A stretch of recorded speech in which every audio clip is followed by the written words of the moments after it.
What's up, gang? Welcome to Room and Board. My name is Chris George, and today we are taking a look at a Kickstarter preview of Vigilante by Paranoia Rising Games. The year is unspecified, but evil supervillains have broken free from East Side Penitentiary, and it's up to you to lead a ragtag group of heroes to bring them to justice. However, be warned, because not everyone is on the side of good. This is a game of social deduction, secret identities, and all the non-trademarked heroes and villains you could possibly ever want.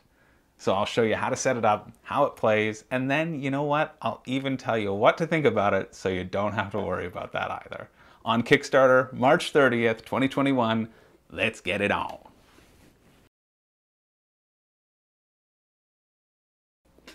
To set up, place the game board in the middle of the table and give each player their own player mat, player shield, which will also function as a reference card, 2 event dice, and 4 action markers of their chosen color. They can also take 2 of each allegiance token type and just fiddle around with them for a while. Next, choose a scenario based upon the number of players located in the top right corner. For this setup, we'll be using the Brought to Justice scenario, as it's the one recommended for your first game. Sometimes I find that the recommended first game rules are unnecessary and I hate them, and they simplify a game too much for my liking, but I agree with the rulebook, and I think it's a good idea to start with the scenario as well because it balances out the roles and it ensures that there's a good balance between evil and good players. The scenario tells you the number of rounds, number of starting event tiles, and the number of city cards dealt to each player at the start of the game. It will also tell you the breakdown of identities and how to set up the villains deck. Once you've chosen your scenario, you first randomly draw the events and place them on the game board here. Create the villain deck by dealing out a number of villains for each level and stacking them so level 3 is on the bottom and level 1 is on the top. While you're at it, shuffle the heroes deck and place 3 face up in the hero market, or 4 if you're playing with the Mercenaries mini expansion. You can also shuffle and place both the city and agency decks in their respective spots, and wouldn't you know it, there's a spot for the scenario card as well. Next, separate the identities by allegiance type and randomly add however many of each role the current scenario requires. In this instance, we're randomly choosing 2 good roles and 1 evil role. There are no neutral characters for a 3-player game of this scenario. This is important because there are various good roles and evil roles, so you can never be sure as to which roles might be in a particular game. Then give 1 to each player. This is your role for the game. Each player can now look at their allegiance and secretly return 1 of each allegiance token that they are not. So for example, the evil person would return a good and a neutral allegiance token, keeping 2 evil allegiances, 1 good and 1 neutral. Then shuffle your tokens and place them randomly on your player mat. You do not get to look at these tokens ever, but throughout the game you may get the opportunity to look at someone else's tokens and discern some valuable information about them. Finally, each player is dealt 2 random starting heroes, 1 of which they keep and place face up in slot 1 of their player board. Once their hero is chosen, they can draw the starting number of cards from the city deck, give the first player token to whomever has most recently seen a superhero film or read a superhero comic, and you are ready to begin.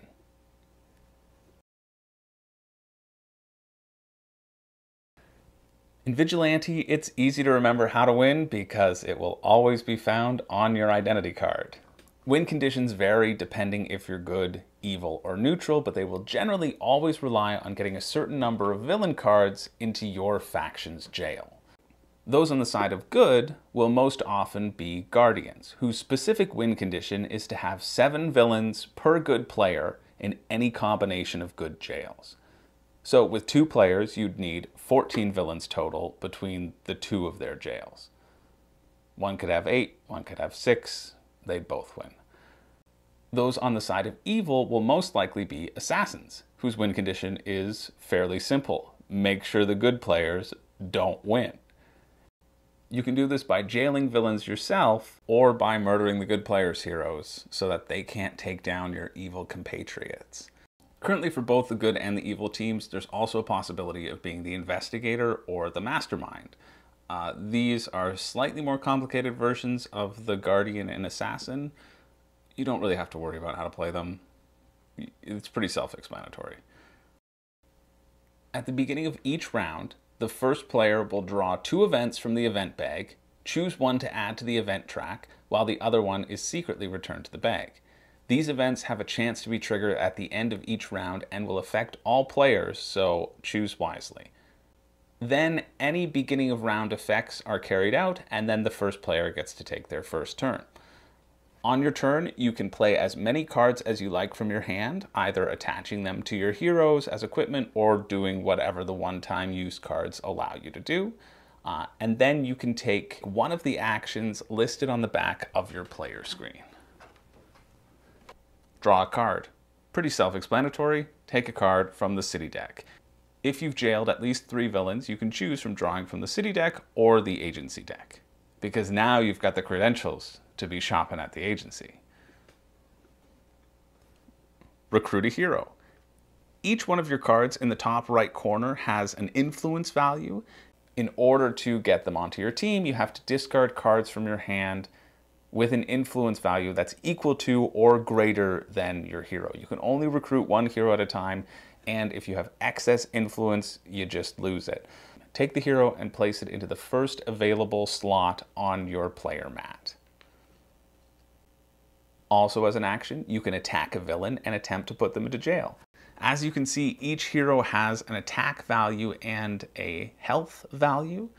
Take the top villain of the villain's deck, flip it over, deal its damage to your heroes, as referenced above their little health icon right here. In this instance, the hooded assailant deals 2 damage to the hero in slot 1.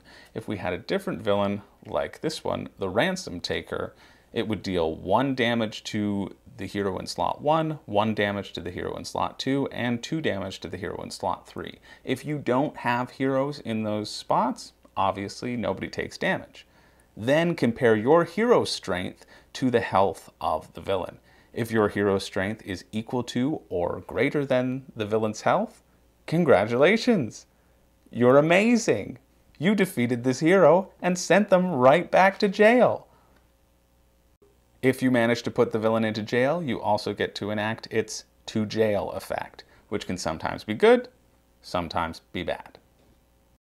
As an action, you can also heal. You take 1 thing of damage off of one of your heroes, keeping them alive to fight another day. Another option as an action is the inventory action, in which you can pick up an equipment that's attached to one of your heroes and place it into your hand. As an action, you can also trade a card with someone around the table. If they have something you need and you have something they need, spend an action, give a card, get a card.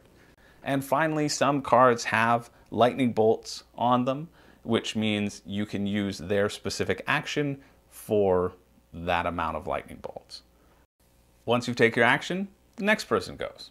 This continues in clockwise order until everybody's taken all of their actions. Once you take your last action of the round, you roll your 2 event dice behind your screen and contribute one of them to the event track.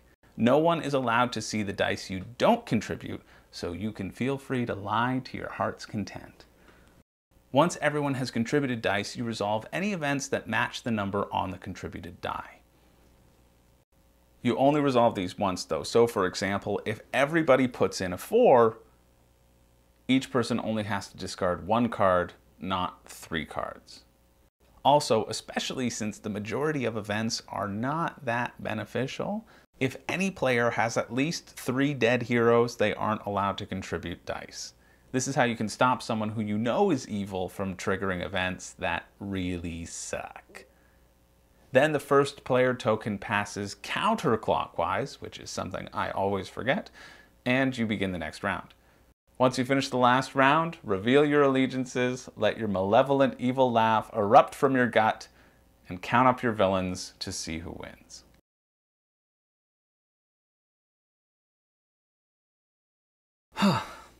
Welcome back to the land of my face and not just my hands. Final thoughts time. First off, let me say that for me, this is a no-brainer to back. I am backing this game 100%, and it's for a number of reasons. Number one, this is a prototype that I need to be returning because I've held on to it for a socially unacceptable length of time. You can see how long I've been holding on to this game for if you check the playthrough video that we did, there'll be a link to it in the description below if you want to see a full playthrough of the game. You can see that my hair is significantly shorter then than it is now. But I'm really happy that I had the opportunity to hold on to it for such a long time, because when I was pulling it out and getting ready for the Kickstarter launch and getting these videos ready for the Kickstarter, it allowed me a chance to reflect and really cemented how much I do enjoy this game. I had a blast playing it, and I'm excited to get my own copy and bring it to game nights and be able to play it and share it with other people. And I wish that I could say that I'm altruistic enough to say that or think that if I just wanted to support a local designer. But the truth is, I have way too many games that I can't afford the space or the money or the time to back a game that I don't envision hitting the table. And for me and my particular group, this just clicks, and I see it being brought out again and again. So for me, I'm backing it for sure. And honestly, it's really refreshing to take a break from these large, bloated Kickstarter campaigns and get something that is incredibly reasonably priced. At least it was in the last Kickstarter launch. I assume it's going to be about the same price. They had a previous launch which didn't fund, and then they've updated a lot of things since, like the artwork, and everything just looks cleaner and better, and it's been a great improvement in my opinion. Back then it was about $52 Canadian, which is like $40 US. At that price, to get such a solid, streamlined, fun experience that you can replay over and over, where you get to be a bunch of superheroes fighting supervillains, come on now. It's a no-brainer. I'm backing it. Now, price point aside, because you have to have a good game, it can be as cheap as who cares, but if it's not good, you ain't gonna play it. Price aside, let's talk about the aspects of the game that I really enjoyed. Number one, social deduction. I personally love a lot of social deduction games. There aren't many social deduction games that I don't like, Bang being one of them, even though it's on the shelf back there. I gotta get rid of it.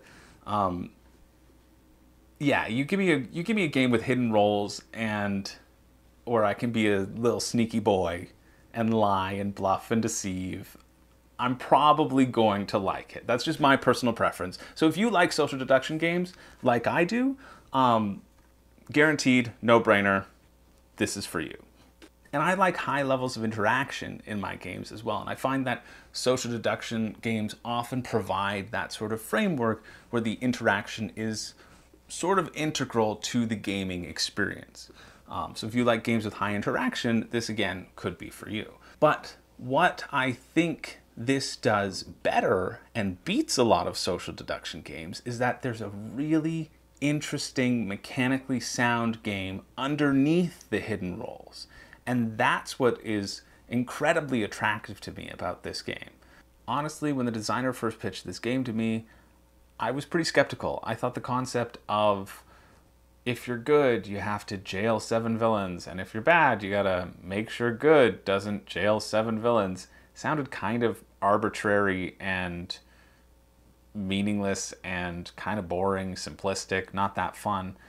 But I am really happy to report that I was wrong. Honestly, that might be my favorite part of the game. And I really enjoy social deduction and social interaction, but the concept of getting this team of unique heroes and fighting these various villains is really, really satisfying. And the difference between villains in level 1 and villains in level 2 and villains in level 3 feels very significant, and it feels like you need to tech your team up if you want to have even a chance of defeating these increasingly powerful villains. And then when you go to jail a villain, you have a little thing that happens. Sometimes it's good, sometimes it's a choice between doing something good for yourself and doing something good for the potential team, and which do you choose? Which I really like. I really like that the villains have a defined range of strength that you need to overcome them. Because if this villain could be 5 or could be 7, and I'm sitting at 6 strength, and I know it's the last villain in that pile, and if I don't defeat that villain, someone else around the table who may not be on my team may get to defeat that villain and put it into their jail. I'm faced with this choice of, do I risk it? If I risk it, I could risk killing my heroes, and then I won't have heroes to take down even worse villains. Or do I go for it and push my luck and potentially hinder my entire team in the process? So there's a lot of really fun, tight little decisions that happen over the course of the game. And if you like those push your luck elements, or those times where you can be a little bit of a wild card, which spice up the game, then that's another great reason why I really enjoy the game. Honestly, the feeling of getting this team of heroes together and defeating these villains, it gave me the feeling that I wanted to get from games like the DC deck building game, which I don't like that much. I wanted to like it. I like the Cryptozoic system. I don't like that one in particular. But this game, it gave me that feeling of like, yeah, I got my team of heroes and wow, pow! And it's fast-paced enough that it builds over the course of the game, and I find that really, really satisfying. So that's a big draw of the game. If you like that sort of thing in games. If you don't, well then, again, this might not be for you. But for me, that really sits nicely in the pocket, and I like it quite a lot. Now let's talk about the things that I didn't like, or that I could see people potentially not liking. The potential, unfortunately, is there for a particular faction to get steamrolled early on. And this is still a prototype, so these sorts of things may change. And this particular case that happened in a game that I played, I don't think will happen very frequently. Like, I'd say probably 1% chance, if that. But what happened was, I managed to get, I was on the good team. There was one evil player, one neutral, 2 good players, a 4-player game. So I managed to get a bunch of cards that allowed me to check another player's allegiance token. And I happened to pick the evil player's tokens, and I happened to pick the 2 evil tokens that he had immediately. And what's worse is one of the cards is I was able to flip it up for everybody to see, and then everyone kind of took my word on the other one because I had said previously that he was evil, and then I flipped over an evil, and it just, everything steamrolled together that we all knew that this one player was evil. And this was in the first round or the second round of the game. And then I said, okay, well, who's my good teammate? And the neutral character said, well, I'm neutral. I don't mind telling you that because my objective is incredibly easy to complete. And the other good guy was like, yeah, I'm on your good team. And so the 3 of us were able to really work together and just steamroll the evil player. And while that was quite fun for the 3 of us, it wasn't as much fun for the evil player, who had no real way of catching up, because at that point he hadn't really had a chance to get heroes of his own or develop a team where he could start fighting the villains and trying to steal them away from us. It was early enough on that we were able to just hammer away at him whenever he got some resources. We were able just to stuff him back down in the drawer and continue on with our fun game of defeating all these villains and winning the game pretty easily. So that wasn't that great an experience for this one particular player, and it sucks to be that player. It sucks when that happens to you, and it was really through no fault of his own. I almost wish that one of the events was shuffle up allegiance tokens, or a card that allowed you to switch allegiance tokens, or if there was some sort of fail-safe in place for that to happen.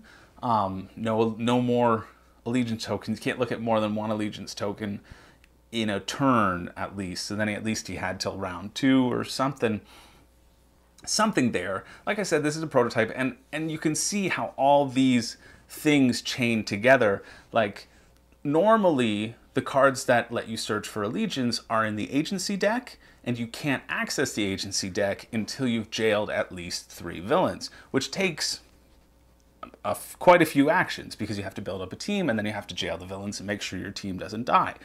Unfortunately, I managed the first villain I defeated, allowed me to draw a card from the agency deck, and then I had another power, which let me look at other allegiance tokens. So it was just this perfect storm which fell upon this poor evil player who really had no chance. And then once he was found out, he also had no chance to catch up. So there is that chance for that to happen. Just on the one side, it can be a very tight, tense game, but if one faction gets ahead too early, it seems like they might steamroll it for the remainder of the game. So that's just something to be aware of if you're going to be backing this game. But again, I feel like this won't happen very often, and it might get fixed over the course of time. Another thing that was a potential drawback for me was that the city deck, where you're getting items and everything, it felt a little bit random to me. And yeah, it's going to be random. You're drawing cards from a deck. That's just what happens. I would have liked if there was the potential for more of a choice. Oftentimes, if you're looking at the city deck, you're either looking for equipment to equip onto your heroes and like beef them up, or you're looking for cards that have high influence value so you can purchase more heroes and get them onto your team, or you're looking for something specific like health or whatever it is. I almost wish that every time you drew, because it's a pretty substantial deck as it is right now. I mean, with 6 players or 5 players, I think it only goes 3 to 5. It used to be 3 to 6. You'll get through it fairly quickly, but with 3 players, we didn't get through it that often. And so I wish that there was a way to see more cards, like a draw 2, keep 1 sort of mechanic that was embedded throughout. But honestly, for me, these concerns are incredibly minor, and they don't detract any excitement of my backing this game. These are just tiny little balance things that'll probably get solved while this game continues to be developed over the course of the Kickstarter. Or maybe not. Or maybe the balance has already been tested and I'm a dumb idiot, and if you draw 2 cards, it'll be too easy to get the heroes, which I can also see that being the case, and it could detract from that. So I might be completely wrong. I'm just thinking off the top of my head as to what happened, but I know that that was kind of a common thing, is that like, yeah, I wish I could draw more cards. That could happen in a lot of games where you're just drawing 1 card, like Zombicide. Boom, you don't get your good weapons, you die. That's just what happens. It's just part of the game. It doesn't make the game any less fun at its basis. For me, the positives far outweigh the negatives. I'm just trying to look at both sides of the coin to give you a balanced approach, really. So let's break things down critically. First off, components. The components in the artwork, great. Components, good quality. The cards feel nice. The cardboard tokens don't seem like they're going to split. And this is a prototype copy, so I can only imagine the real thing is going to be better. The cards are where most of the game is at. And the artwork is certainly better than something like Terraforming Mars. Yeah, it's fun. It's charming. It kind of reminds me a little bit of like the infamous video game series, that kind of feel of like realistic, darker, superpower-esque. My girlfriend described it as accessible nerd, which is also a great thing. It suits the purpose and it's very clear. Replayability. There's tons of replayability here. As with any social deduction game. That's part of why I love the genre and part of why I think this is a great value Kickstarter. Because each time, depending on the people who you have and depending on the role distribution, people's motives are going to be different, and the heroes are going to come up differently. There's going to be different villains in the deck. There's a ton of replayability here, and it's great. I often feel with a lot of games, I can kind of solve them after, X amount of plays. And I feel with this, there's enough unique abilities that are going to be constantly popping up and enough social interaction that I don't see you ever like solving the game. There won't ever be that moment of, well, if you don't go on this space in turn 2, then you're going to lose the game. Like, that's not going to happen. So the replayability here is significant. Interaction, I already talked about. Tons of it. It's social deduction. Come on. The theme is solid throughout. It all makes sense in terms of the world, and it all feels like you're playing in the world. Thumbs up for theme. Next, we have ingenuity.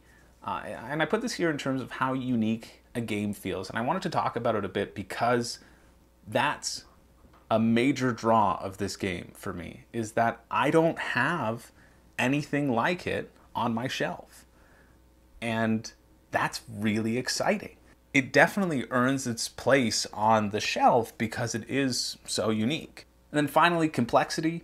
I wasn't intending to cover all the rules in the rule breakdown previous to this, but I ended up doing so because there aren't that many.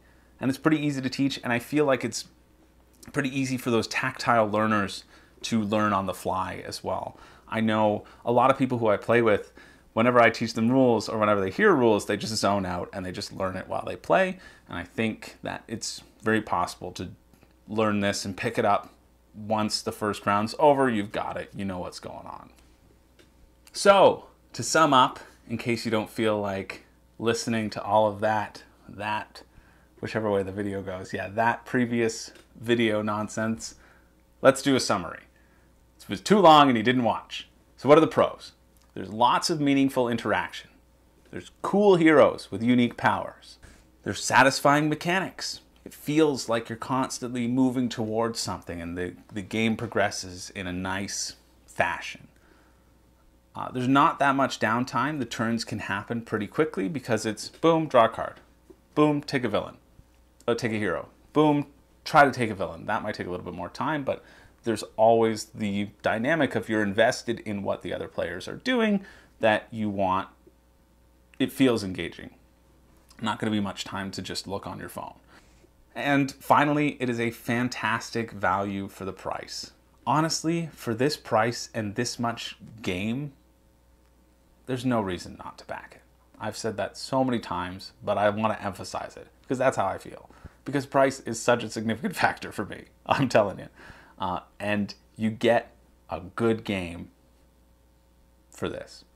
Let's talk about the negatives. The potential negatives is that there's a chance one faction can steamroll the other because there's no catch-up mechanic, and that the card draw sometimes feels a little bit too random. Not enough ways to cycle through things to get you the items that you really want or need. So if you hate random chance, there's a bit of that here, but you can lie your way out of it, presumably, for the most part. The bottom line, when all's said and done, Vigilante gives me the feeling of a dark, deep film noir thriller, but with superpowers. Like a super film noir, like Super Smash Bros, but with intrigue. It is a rich social deduction experience with meaty mechanics on its bones that deserves a spot on your shelf to have your friends and family stabbing you in the back and lying to your face for years to come. I hope you found this video helpful in deciding if Vigilante is right for you. Ask your doctor. If you found it helpful, make sure to give it a like in the comments and subscribe. This channel is in the earliest stages of its creation, so any support is greatly appreciated. And if you have any questions or comments, make sure to write them in the comments below, because I am very interested in hearing what you think about the game. Until next time, I'm Chris George, and I don't have a catchphrase, but thanks for watching.